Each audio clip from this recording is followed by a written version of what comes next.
Guys, today I'm going to tell you the story on how I took this 1968 Dodge Charger that's been sitting with no engine or transmission in it for 35 years and got it back on the road, ready to run and drive and do burnouts.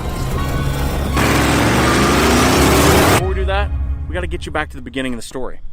Roll the clip. Yeah, here she is.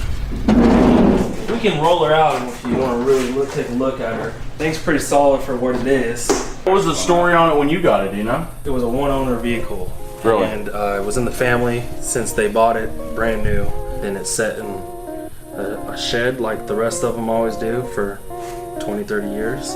And then one of my buddies bought it from his coworker. So it's probably not been on the road since like 70s or 80s. It really hasn't been on the road since, yeah, the 70s. Well, besides for the rust in the back, it don't seem bad. I really always wanted a 68, 69 Charger. So I'm like, dude, I at least got to come look at this thing. Yeah. So, hell yeah. It's definitely just a life experience, just being able to see one. God, nice, she looks good. Dude, that car looks so cool. It's so bad when you look at the back of it and there's like 15 inches of Bondo on it, but I still love it so much. All right, we ready? How's the brakes? They're horrible. Turn it a little bit straight.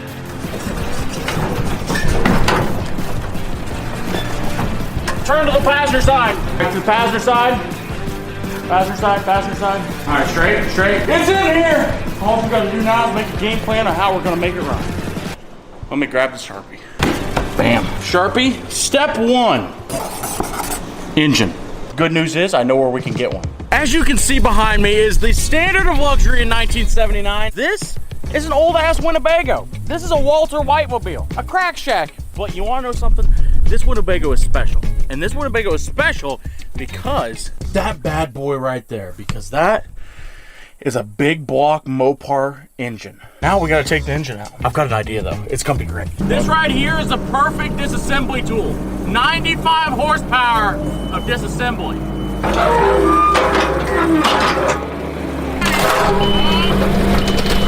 got it!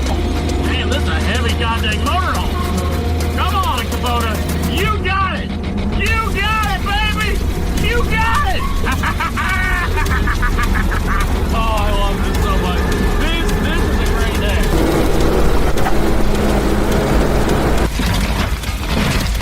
Alright, this is a tough motorhome. There we go.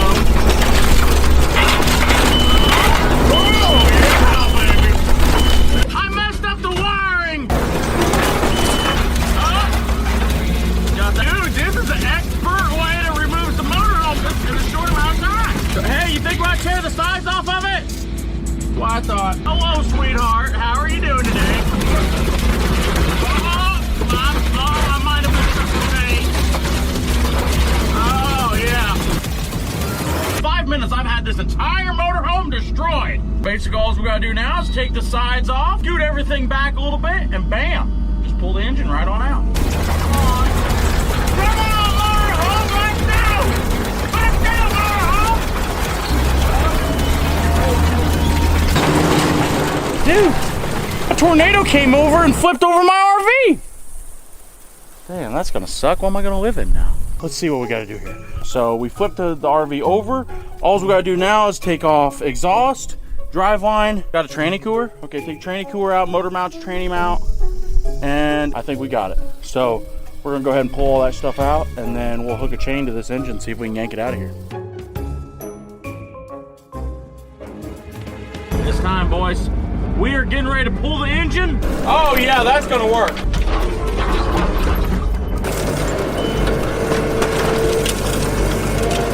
Is the tranny stuck on something? Hang on. Hear that? That's the greatest sound in the world, a Zaza blade. You either hear that when you're doing really awesome things or somebody's stealing your Cadillac converter. Hey, give her a tug. I can do that. Oh yeah! It's coming! It's coming! I got it! I told you! Look at that! That's a brand new engine just ready for horsepower. Is that a crack? Yeah, it's cracked. Is it cracked or does it just look that way? It's cracked. It is cracked. That's what I thought. It was staring at me super hard too. I'm like, yeah, that's cracked. But we've got an engine now, we don't have a tranny. Probably from me jerking on it with the skid loader. Oh, dang it, I can't believe I did that. Shouldn't have been jerking on it that hard, but I was trying to get it out and I didn't figure it would do that. Never cracked one from ripping it out with a skid loader, but guess today is the first day. So that just sucks because now we gotta find a 727 someplace. Now we got an engine at least. That's good news, but we don't have a tranny. So we can make the car make noises, but we can't drive it. That's where we're at right now.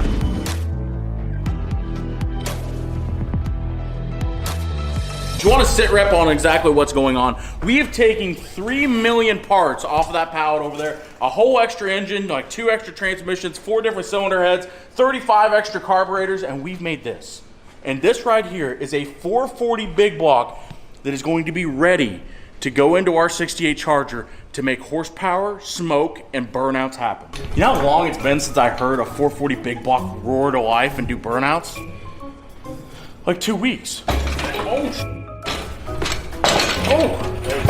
Oh, damn.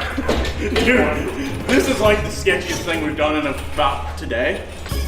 Oh, get in there. Oh, yeah. Look at that. I know you want to get in there. This is, oh, I did it. Ha-ha, what did I tell you? Handle drop. Let this bad boy run in about 30 minutes. All right, we had to make a new list because our old list got destroyed by a gallon of oil over there. So we've got a lot of stuff done to it. First off, the engine is done. It's in there. Trans is behind it. Cooling system done. Suspension done. Brakes are done. Batteries installed. Alternators hooked up. Carby, which is a new word for carburetor. I heard an Australian say it one time and I love it. Fuel system, we'll cross that off. It's mostly done. Lights, no. Dipstick, no. Alignment, no. Spark plugs, wires, yes. Starter, yes. Wiring, kinda. Fuel pump, yes. Switch panel, no, we don't need that. Drive shaft, shift linkage. So, get rid of the list. We're getting really close to the point where we can start throwing power at it, fuel and spark, and see if we can get this old motorhome engine to fire up. One bad starter later, we're ready to crank this bad boy up. What do you give the chances that we got the timing right and it don't blow a big fireball in our face? 13%.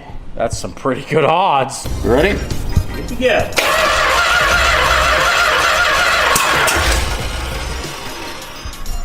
That's fine. It's supposed to do that.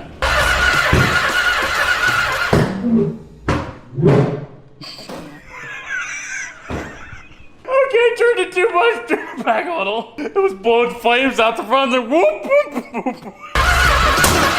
God, no. It's a cannon! I think she's 180 out. So let's pull that. We'll rotate it real quick. We can weave everything else there.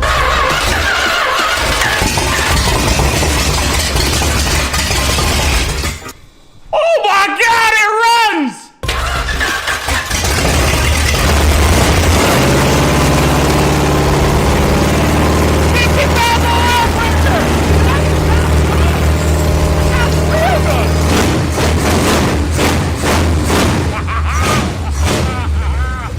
Oh my God, our Charger makes noises! Hell yeah! It's not even missing. We fired it right, like it's not missing. It runs good, it idles, it runs smooth. It's not knocking, and look, it makes so much oil pressure, the gauge is leaking.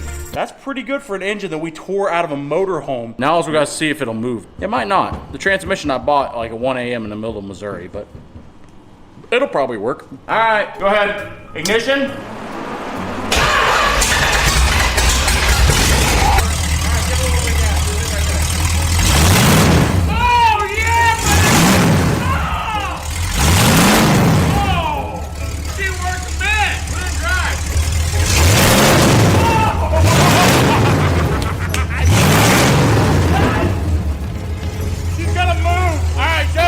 Dude, you should have felt it. I felt the ground shake, the building wobble, the lift shudder. Everything was just having a good time. Piece of shit car. What? Dude, it's been 3 weeks. We've been with this car. There's just been so much. Everything on this car has not worked right. Just everything that we've tried to do just has not worked. Until now. Let's not get ahead of ourselves. No. It's still on the lift. No, it's gonna run. I feel it. I don't even care if I crash that door on the way out because it has no brakes. I'm going to drive it today.